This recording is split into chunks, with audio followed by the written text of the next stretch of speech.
Now to Education Nation. Each year, 1.2 million students fail to graduate from high school, more than half from minority groups.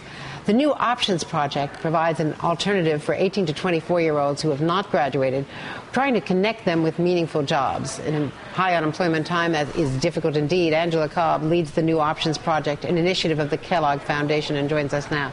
Angela, thanks so much for being with us.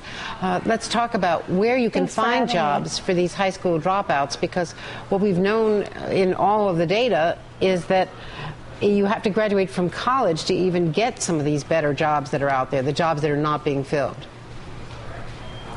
We actually see a real skills mismatch in our country. We have an unemployment rate that hovers around 9%, but yet we have 3 million unfilled jobs, and we think that that is actually an opportunity for the young adults that we work with. For young adults with the educational background that we work with, we do see growth as we look forward in certain industries like education services, government, and healthcare. So we do see great possibility for the young adults we work with, and know that it's important for our country's competitiveness to invest in them today, so that just because they're not in school today doesn't mean that they're destined to a life of unemployment or underemployment. To be fully employed, do you think that eventually these young people have to get back into either community college, some sort of an associate's degree, or some sort of higher ed in order to better fit their skills for these jobs that are out there?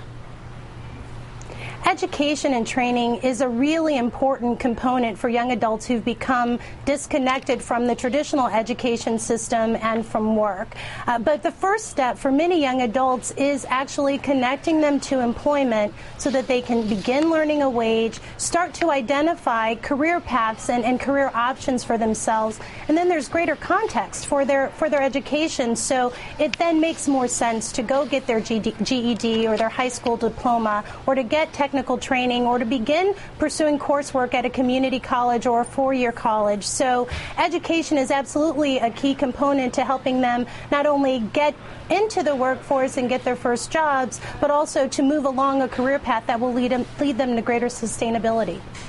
Angela Cobb, thank you so much for what you're doing for Education Nation, and be sure to log on to educationnation.com to join this conversation. There are lots of interactives, forums, and live chats, and you can take part online.